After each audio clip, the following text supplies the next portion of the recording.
Okay, sitting here in traffic right now. We're at the stoplight in Cherokee, North Carolina. And I told y'all earlier that my wife had surprised me with a night up here in Cherokee. And my son bought tickets to the outdoor drama Unto These Hills that tells the story of the Cherokee people and why there even is still a Cherokee here in North Carolina. Because if you've ever read anything about the Trail of Tears, the Cherokee were forced to move west, and many of them died along that trail on the way to Oklahoma. So that's why there's a Cherokee tribe in Oklahoma and one still left in North Carolina, because a few of the Cherokees still hid out in the mountains here, and that's why there still is an Indian reservation here. Over here is the El Camino Motel. That's where I used to always stay as a kid growing up. So looking forward to seeing this outdoor drama. I haven't seen this since I was about probably 12 years old. So it's been a long, long time. I'm looking forward to seeing it again. I've never seen it. My wife's never seen it. My wife doesn't have Cherokee in her heritage. I do. I had always heard growing up, my grandmother used to always tell me that we had Cherokee, or that I did, and her sons did, and didn't ever know it for sure. But then one of my cousins got to digging a couple of years ago, right before a family reunion. They got to doing some research on the family and found out that our great-grandmother, our grandpa's mother, indeed was Cherokee. And her name was actually Tennessee Holland, named after the state, but she was Cherokee. So that was my great-grandmother. So looking forward to seeing the outdoor drama again tonight. It's a sad tale about what the U.S. government did to the Cherokee people. But just riding through town now on our way to see the play.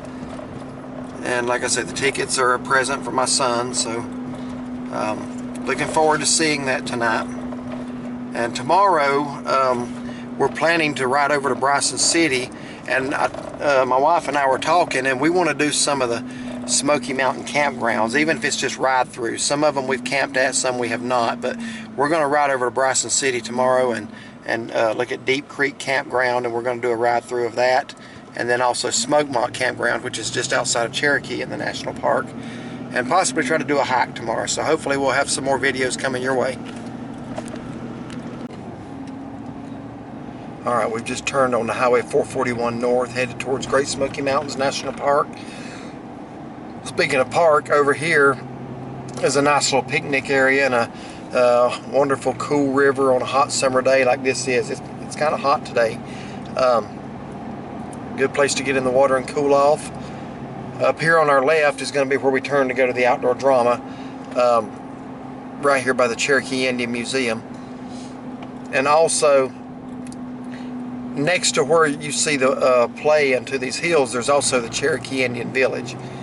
Now if you're in this area, that's worth seeing, because it shows the way the Cherokee people lived, the way they made things, all kinds of neat stuff. It's been years since I've been to the village, but it just shows a lot of the things they made and how they grew things, and a lot of their history. So that's really neat. So we're coming up on our turn right now.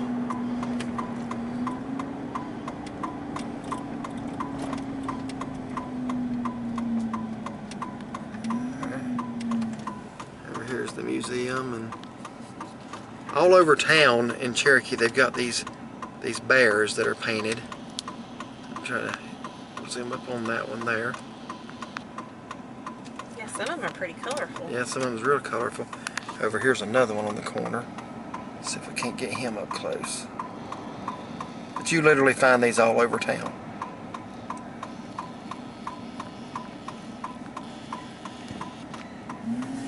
So, alright, this is where you turn, right here at the museum and the Koala Arts and Crafts building, to go up to the play and to the Econolofty Indian Village.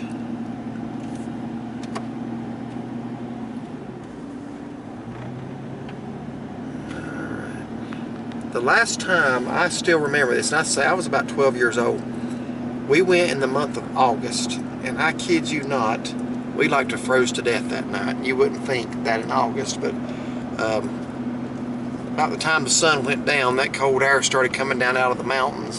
And I remember being in shorts, and I could not wait to get out of there. It was literally that cold that night. And I don't see that happening tonight, because this is a very warm day. So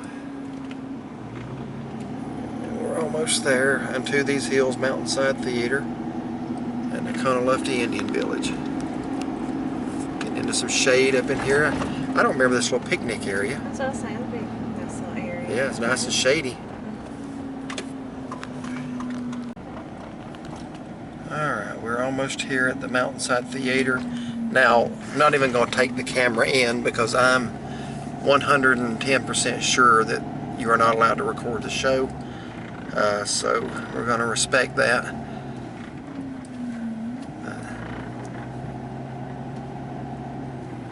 This is the parking for the Indian Village here.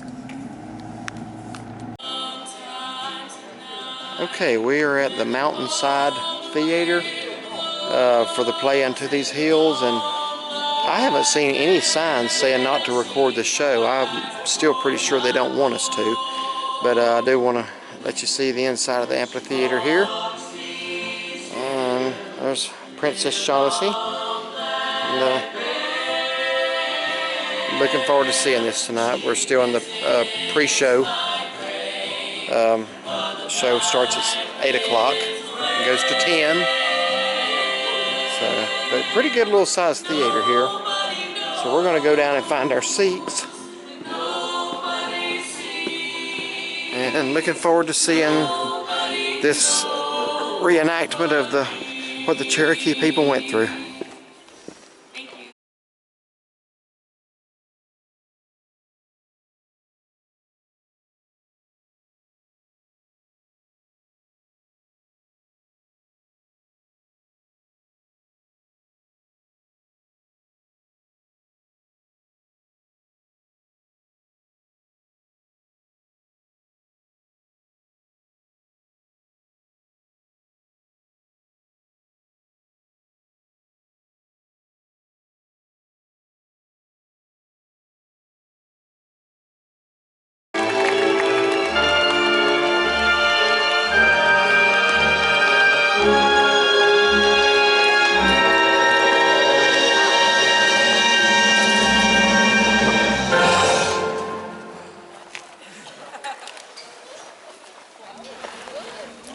It was very good.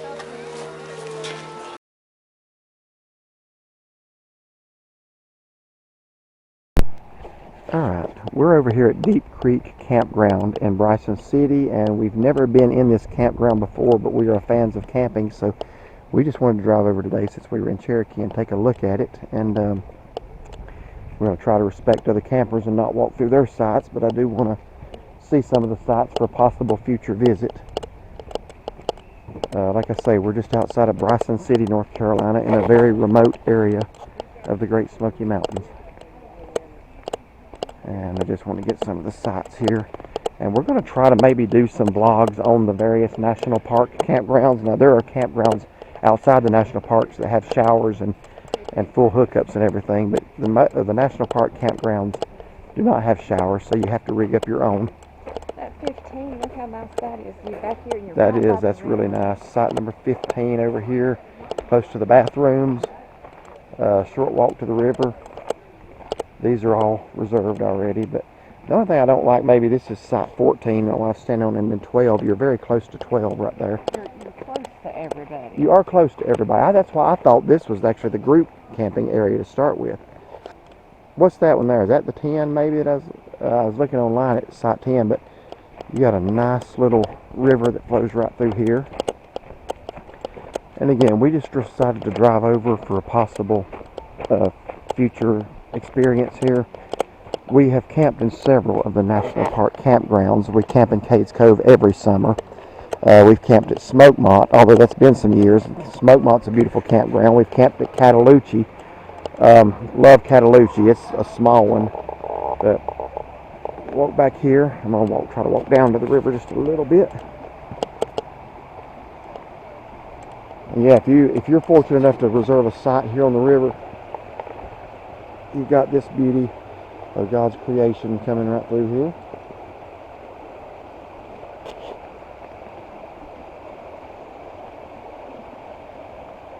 very calm and relaxing. And So that is cool, that blue campsite. that is, Mm-hmm. yeah. I think that's the one I was actually looking at. That's not a bad site at all. Mm-mm.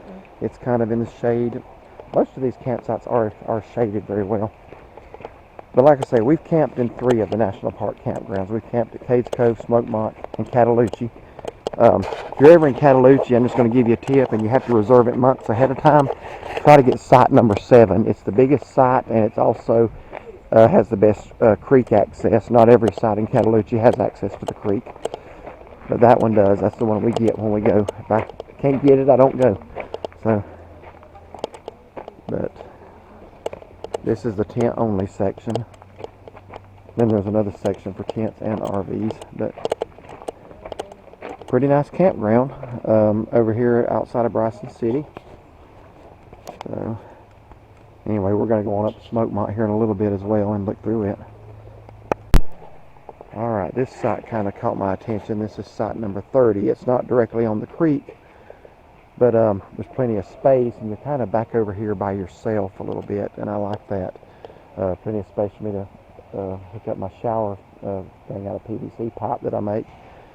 So, and it looks like on back 29.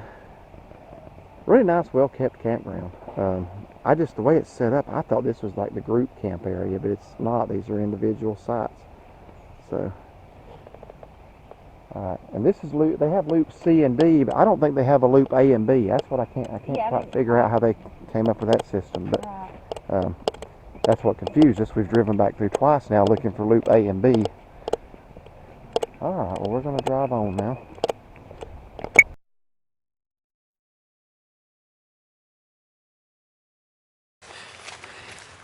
Okay, no, we are not broken down.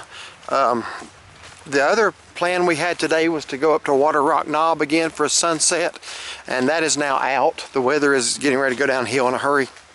So what we're going to do, we just passed Newfound Gap, and there's supposed to be a little tunnel on Clingmans Dome Road that goes under the road, and this is not any big thrill. It's just something to do real quick.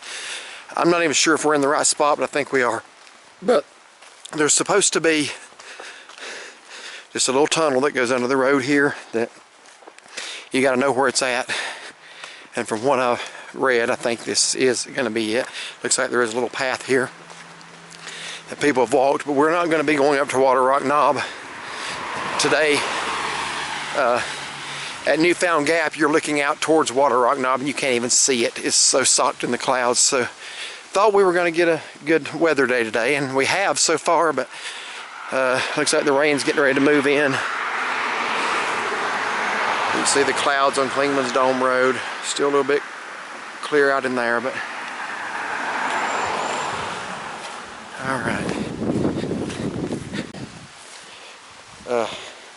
Trail down to the tunnel. Yeah, I do believe I see a tunnel.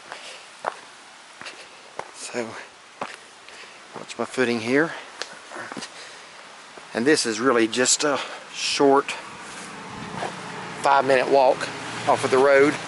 Basically, when you turn onto Clingmans Dome Road, you just pull off to the first little parking area on your right and walk up here. Yeah, only one vehicle will fit in there, so if there's already one there, you gotta look. So here is the little tunnel that goes under the Clingmans Dome Road. Might as well walk through it. Watch for, there's not gonna be snakes at this altitude, I'm sure. Been to Clingmans Dome many times and never did even know about this for a while. And yes, it is windy up here, as it always is. So trying to keep the camera microphone from being right in the wind, because it really picks up the wind on this camera. So here comes Shaughnessy through the tunnel. What'd you think of the tunnel? Scary. Scary. No, I'm just teasing. I guess they don't want you going in. There's the old expression, light at the end of the tunnel. I like you can actually see the road down there. Yeah, imagine that. That's being right here above it, next to being able to see it. We could sit here on the little thing and just watch traffic go by. It should be a pretty view looking out that way. Yeah, boy. Not today. Oh, okay. Yeah, and look, we're looking down on the Newfound Gap Road, so this is real easy to find. It's hardly Waterrock Knob, but might as well do something. So, all right, but before we get rained on, we're going to head back. Now we can say we've done the tunnel. So, here you can see where I'm parked. Well, let me move over to the side, and you can see where I'm parked. Walking the whole truck. So just look for that little building, those little things there, and that little pull-off area. And it's right after you turn onto Clingmans Dome Road. So the tunnel is easy to find. So.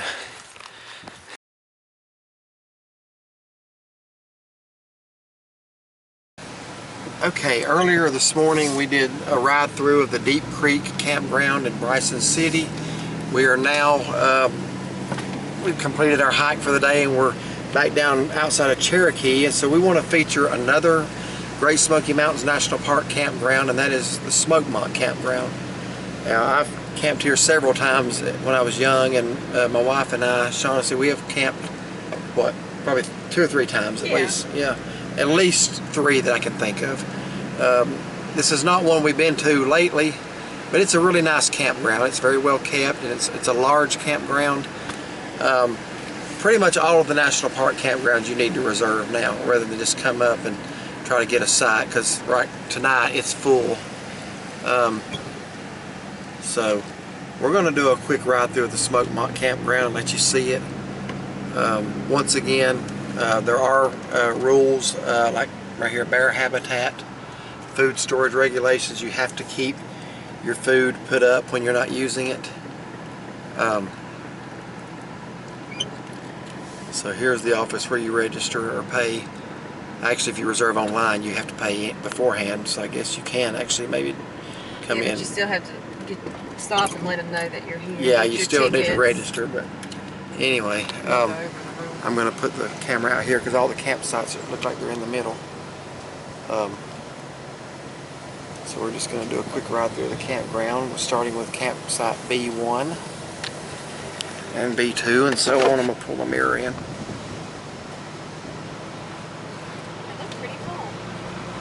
Well, they are full. As it said, campground full. So, B4.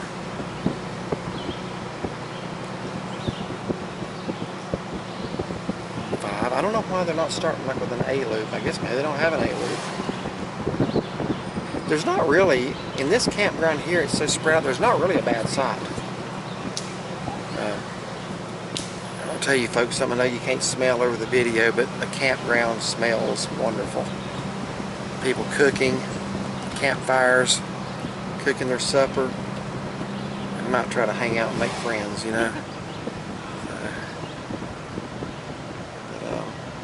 We're now in the C loop. C8, so maybe we're going just a little too fast. We actually had thought about coming up here and camping instead of staying in a motel last night here in Smokemont, and when I checked they only had one site left, and I think it was D3, and I was really slow in reserving it and it got gone. So here's D1,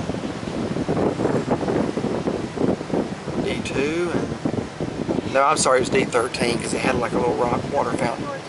Oh yeah, little Yorkie. Yeah, it's a little bigger than, that's about red water size, I guess. So D4. These are the camper ones. Look, all of them drive straight through. Oh yeah. That'd be good. That doesn't look like that one's full at all. There's nobody on that one unless they're coming in tonight. They all look like you just pull straight through. That's kind of handy. Yep, it is. Like I said, there's not a bad site in this campground if you want the truth.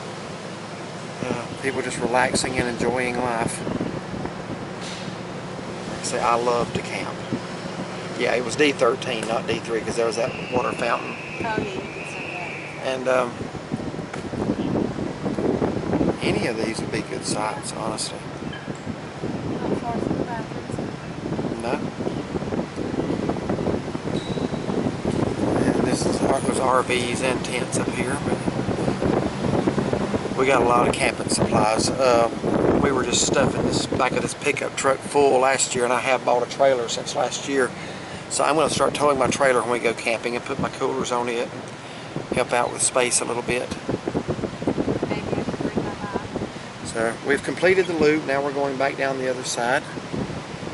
And on this side of the road, there is a little creek, little river. And out here at the very end, I actually like this side pretty good. Probably should be going back down through there. I can't see the site numbers on this side.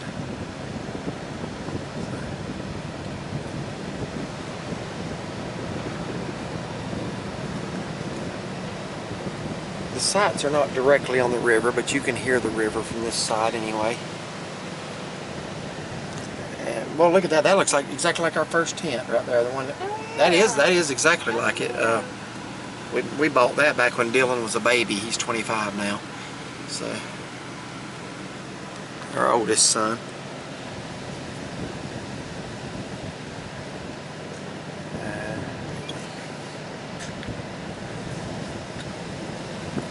I'm not seeing the campsite numbers. I guess I should have gone back down through that middle path for that, but you can still see what they look like. This is a good campground. Not really one bad site in it. No, and you can see all the campsites too, like on the reserving page too. Yeah, you can do that. Just I think it's recreation.gov, and then you can go in there and search it. I know there's a couple of slashes that maybe, I don't know what the slashes are, but if you go to recreation.gov, it'll tell you. Solar panels. Yeah, they do. High tech. There's the man walking his big dog and his little Yorkshire Terrier.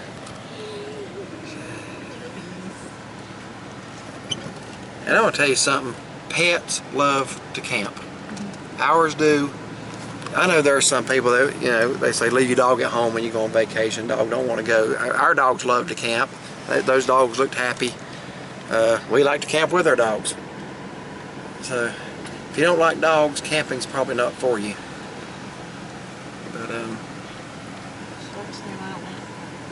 But now we can see the sights again. Here's C9, C10.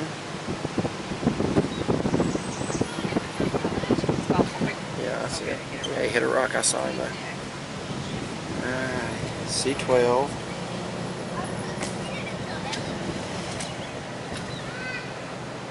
Very nice campground here at Smokemont. Now again, our favorite Smoky Mountain campground is Cades Cove.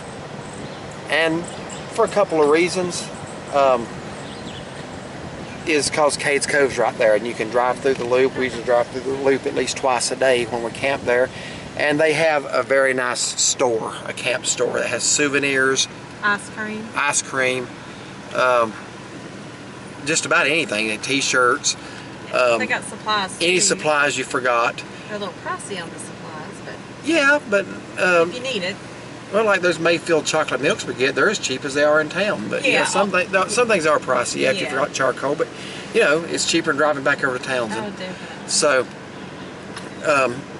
anyway, we love the Cades Cove campground. It's the best camp store you'll ever see. Firewood, ice. They actually have. You can go down there and get nachos, a hamburger, you know, whatever. Yeah. So you rent your bikes there too. Rent bicycles, and Cades Cove is just got it all. But we also like Cataloochee Campground. It is everything Cades Cove is not. Very quiet. It is quiet when the guy's not running the stump grinder. We were there 2 years ago, and honestly, a guy, it's the middle of the day, I was trying to take a nap, and a guy decides to get out there and run a stump grinder. The week of July 4th, I'm thinking, man, maybe wait till Monday when everybody's checked out and gone back to work to do that.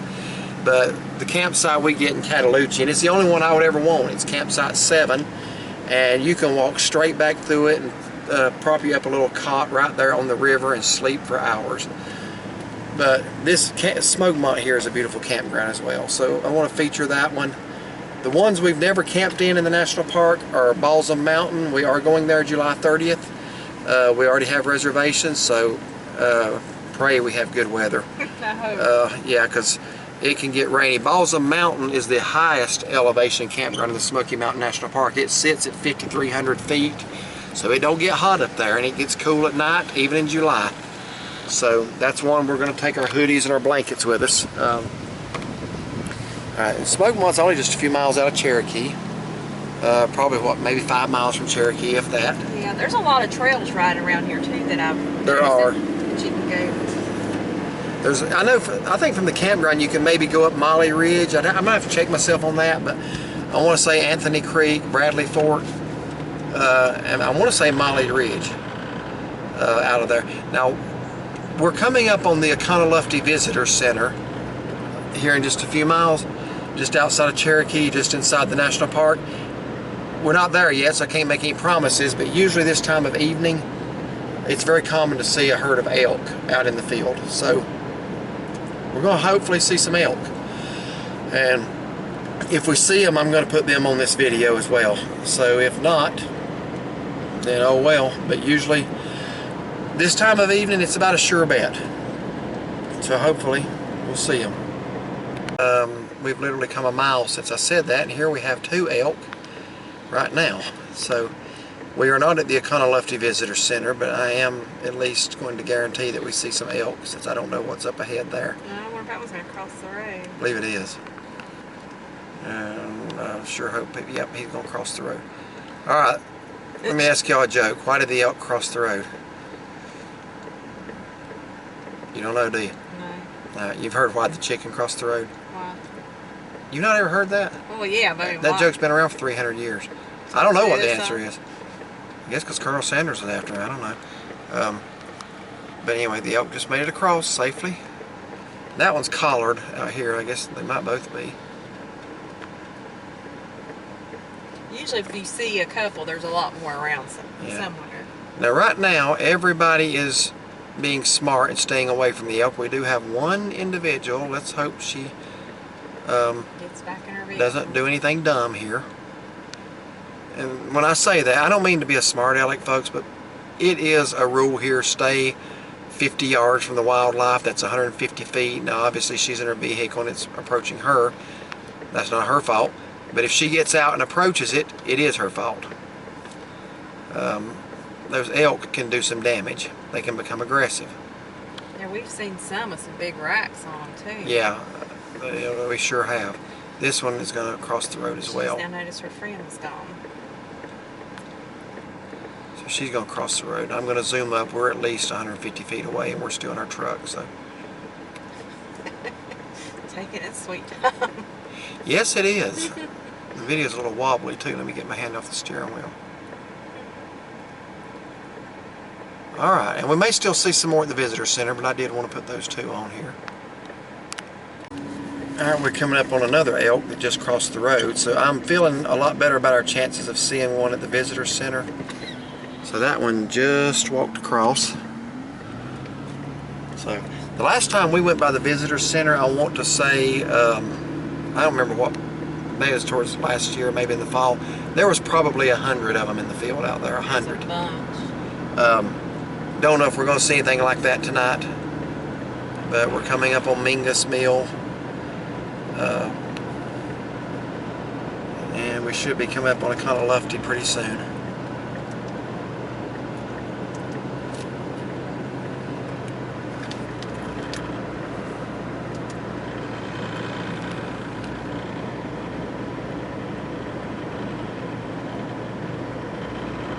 Just around the curve here, so hopefully, well, just around the next curve, hopefully we're going to see a lot of elk in the field out at the visitor center. Now, the Econolofty Visitor Center, I'll go ahead and talk about that while I'm recording here, is worth stopping and seeing. It's a miniature version of Cades Cove. It has some of the historic cabins, and it shows how they farmed and gardened, how the Indians raised their crops and things like that. So we're coming up on that here. It's worth seeing. If you don't want to spend 4 hours in Cades Cove, you can see this in about 30 minutes. So go ahead and go over here to the left. The Mountain Farm Museum. So we're hopefully going to see some elk out here in the field. I see some people stop, so that's a good sign. But there's the visitor center. Down there's the farmsteads, and there's Rattlesnake Mountain. And I am not seeing, yes I am seeing elk, so yeah, we are going to see some. Yeah, it's not the my battery compartment came open. It's not the hundreds like we saw back in the fall, but I don't know, 5 or 6. Yeah. There's one with a rack too. You got the wheel? Let's go up just a little bit. They were way too.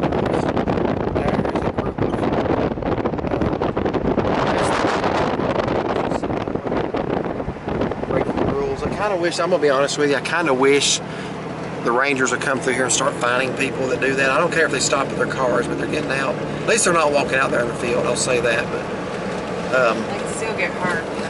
Those elk, especially the male elk, like there was one in that herd back there. When he's around a lot of female elk, they're very aggressive. They're not like a deer. They can hurt you in a hurry. So don't approach the elk, especially when there's one male and a lot of females around, because they are very possessive. And if you want to see another herd of elk, go over to Cataloochee outside Maggie Valley. That's where, actually there's probably as many or more over there. Yeah, there was a ton that night. Yeah, so we're going to wrap this clip up. We are leaving the national park now. There is the sign, Great Smoky Mountains National Park. And we are coming into the Cherokee Indian Reservation just around the curve here. And we are back in Cherokee, and we are hungry from the hike. And here's the sign written in the Native American language, Welcome Cherokee Indian Reservation. So once again, thank you for watching. Like us on Facebook and like and subscribe to our channel, and we would appreciate it.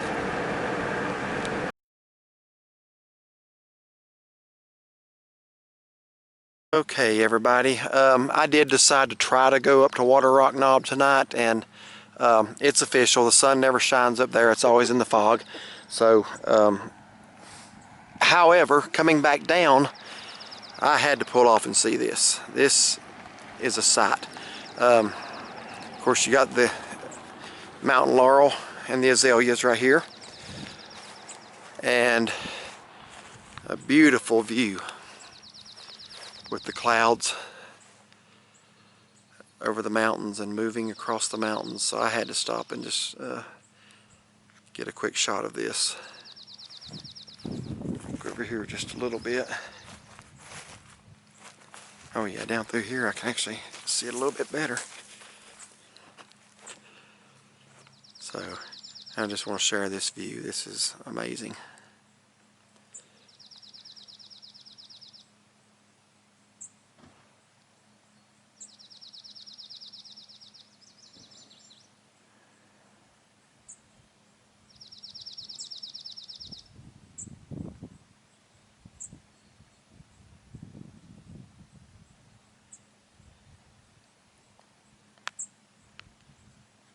Again, we got some azalea, I'm sorry, that may be rhododendron there, getting ready to open up.